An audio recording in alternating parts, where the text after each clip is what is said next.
ఒక ఆయన అన్నాడు అంబటి రాంబాబు గారికి 24 గంటల్లో సినిమా చూపిస్తాను అని. ఎవరో కాదు, పెమ్మసాని కేంద్ర మంత్రి గారు ఆయన చూపించిన సినిమా అనుకుంటే ఇది. ఆయన కుట్రదారుడు. ఈ మొత్తం ఎపిసోడ్లో పెమ్మసాని ఈజ్ ఏ 120B కిందకు వస్తాడు ఇన్వెస్టిగేషన్ చేస్తే.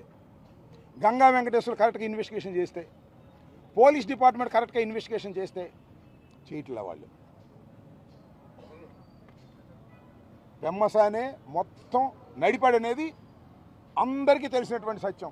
ఎందుకంటే సినిమా చూపిస్తా అన్నాడు, సినిమా చూపించాడు. సరే, ఆ సినిమా సంగతి తర్వాత చూద్దాం.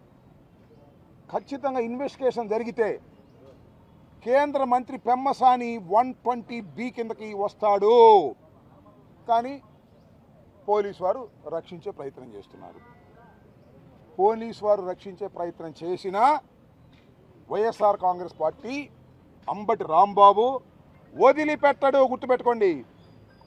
న్యాయస్థానాలకు వెళ్ళి పెమ్మసాని సహితం దీనిలో ఎక్యూజ్డ్ అనే దాన్ని నిరూపించేటటువంటి ప్రయత్నం చేస్తామని కూడా ఈ సందర్భంగా నేను మనవి చేస్తున్నాను. ఇంత ఘోరమైనటువంటి ఇన్సిడెంట్స్ ఆవేదనతో చెప్తున్నా నేను. I'm not a factionist. హత్యలు చేయలేదు, హింసను ప్రోత్సహించలేదు. 89 నుంచి రాజకీయాల్లో ఉన్నాను. ఒకసారి రేపల్లిని రిప్రజెంట్ చేశాను, ఒకసారి సత్యనపల్లిని రిప్రజెంట్ చేశాను, మంత్రిగా ఉన్నాను.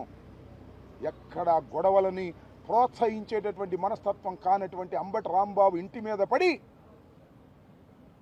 భార్యా బిడ్డల్ని హింసించి, మానసికంగా నన్ను హింసించి, పోలీసులతో కొల్లుడయి ఈ రకంగా చేసిన దానికి మిస్టర్ పెమ్మసాని మూల్యం చెల్లించవలసిందే. గుర్తుపెట్టుకోమని మనం చేస్తున్నాం.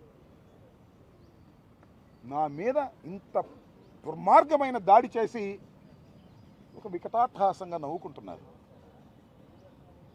చంద్రబాబు గారు, పెమ్మసాని గారు, లోకేష్ గారు. వీళ్ళే నిజంగా ఎక్యూజులు. ఆ వచ్చిన వాళ్ళంతా చిన్న చిన్న వాళ్ళు. వాళ్ళ గురించి నేను మాట్లాడదలుచుకోవాలా. వాళ్ళ మీద యాక్షన్ లేదు. వాళ్ళకి రక్షణగా వచ్చేస్తుంది పోలీసు, నాకు మాత్రం రక్షణగా రాదు. కాబట్టి ఈ రెండింటినీ ప్రాథమికంగా నేను ఎస్పీ గారికి రిప్రజెంటేషన్స్ ఇవ్వడం జరిగింది. మళ్ళా డీజీపీ గారికి కూడా ఇప్పుడు వెళ్ళిస్తాం. ఆల్రెడీ కోర్టులో 2 రిట్ పిటిషన్స్, ఒక రిట్ పిటిషన్ వేశాం. అదేంటంటే పోలీసు వారు బిలో 7 years సెక్షన్స్ ఉన్నటువంటి నన్ను కోర్టులో ప్రొడ్యూస్ చేయకూడదు, it is a contempt of the court అని already we file in the writ petition. అలాగే మ్యాజిస్ట్రేట్స్ ఎవరైతే లీగల్ ఆఫీసర్స్ ఉన్నారో వారు ఎట్టి పరిస్థితుల్లో నన్ను రిమాండ్కి పంపకూడదు. వాళ్ళు రిమాండ్కి పంపారు కాబట్టి వారి మీద కూడా డిపార్ట్మెంటల్గా యాక్షన్ తీసుకోమని రిజిస్ట్రార్ గారికి ఇవ్వడం జరిగింది. నేను యాతావాత చెప్పదలుచుకున్నది ఏంటంటే, ఈ సంఘటన మొత్తంలో